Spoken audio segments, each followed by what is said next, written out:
I'm a Cyborg, But That's Okay, Chan-wook 2006, and One Flew Over the Cuckoo's Nest, Foreman 1975, share the same themes of entrapment and imagination through their setting in a psychiatric hospital.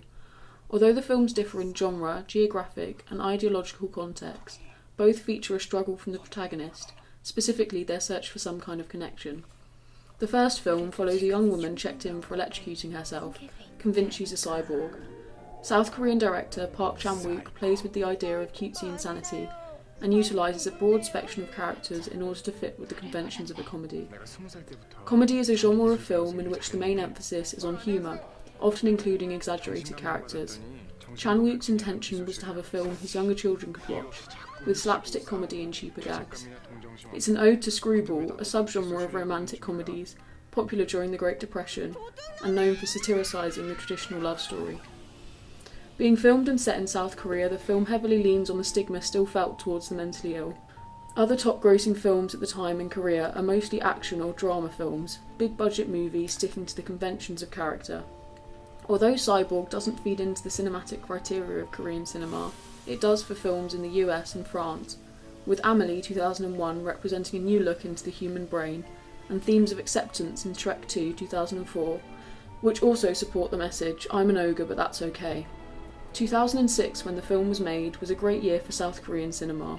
During the Asian financial crash of the late 1990s, a deal was struck with the US which enabled many more foreign films to be imported overseas, meaning directors could make films not so heavily censored, politically and sexually, by the Korean government.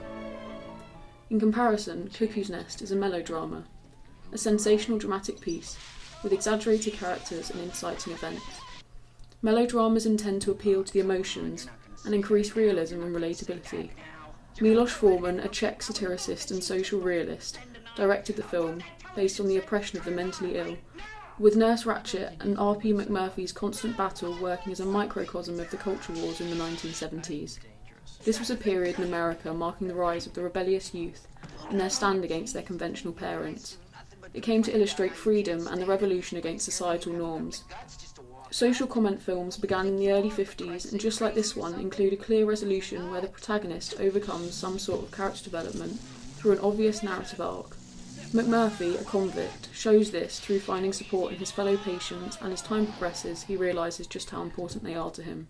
The film is actually set in the early 1960s and resembles prison classics such as The Great Escape and Cool Hand Luke, whose protagonist, just like him, craves an escape to the open world. Both films present the protagonist longing for connection through their introduction as an outsider. In Cuckoo's Nest, the opening sequence sets up the need for McMurphy's character development. The cinematography accentuates McMurphy's feelings of dominance, being a convict, not a real patient. God damn, boy, you're about as big as a mountain. Look like you might have played some football. What's your name? It begins with a long-duration establishing shot of the mountains, where McMurphy comes from, before switching to the very white clinical hospital. We immediately see the separation of the wide landscape and the quiet, contained ward, in this case representing McMurphy and his conflict with Nurse Ratched. The audience is introduced to the nurse using a long shot, presenting her power as she stands higher than the sleeping patients. Through the next scene, the nurses are followed by the camera, and the only way we see patients is through short perspective shots, where patients move out of frame and are never followed by the camera. However, when McMurphy arrives, the camera follows him, almost identically to how it followed Ratched, a clear signifier of his dominance. He also wears brown leather to not only separate him from other patients, but to place him with nature and the outside world, cementing the idea he is trapped. Everything about his entrance, from his clothing to the loud laugh he makes, breaks the controlled equilibrium Nurse Ratched has created, putting us in a familiar state of fear and excitement for the disruption he will ensue. Oh, you like to look at other people's cards, do you? Yes. Ever seen this one?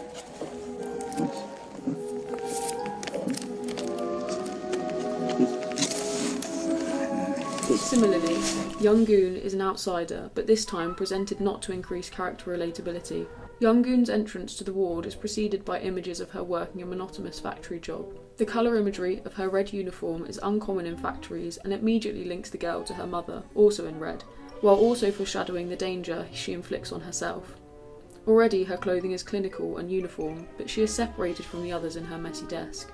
A high-angle fisheye lens is used as she cuts her wrists, flicking between mother and daughter to emphasise the comedy in Young Goon's commitment to her delusion. It also presents detachment due to her body dissociation. Her need to form connections is important in understanding herself. As she follows the instructions fed to her, her unique perspective separates her from the others who don't understand. Ironically, what she is trying to make is a radio. Raising the radio antenna is a clear symbol of finding connection, and although she is separated from her colleagues, Young Goon believes living as a cyborg will enable her to connect with the other machines.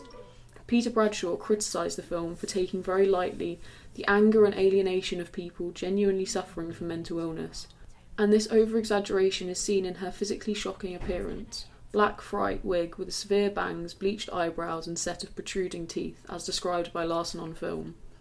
This shows the character as isolated, to increase comedic elements of delusion, but also pushes social boundaries as mental illness is not often displayed in South Korean media. Scenes compare in their pace as we see an aesthetically hectic display of delusion from Chan-wook.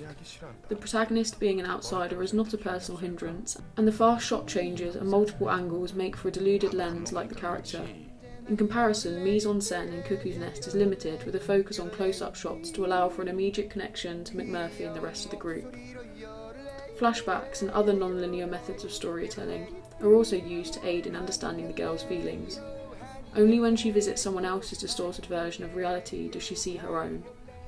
In a comedy, narrative structure varies, and here it's used as a signifier of Young Goon's eye-wire brain. A magical realist sequence is used where Il-sun accepts and believes her, saying, "You're a cyborg, so you can't eat." As the girl speaks to her companion, there are more close-up shots to emphasise the connection and grounded feeling the characters have when together. Narrative development in Cuckoo's Nest is based on character development. McMurphy, by the middle of the film, takes on a fatherly role, protecting against Nurse Ratched.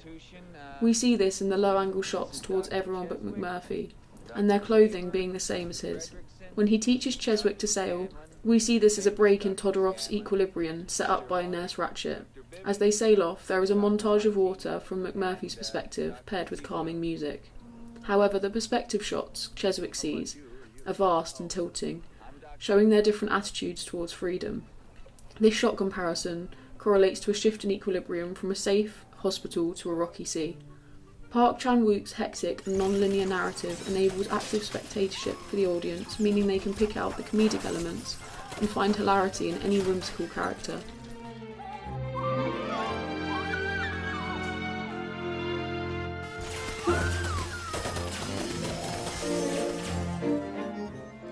In comparison, drama for Cuckoo's Nest accentuates the connection not just between characters, but between audience and character.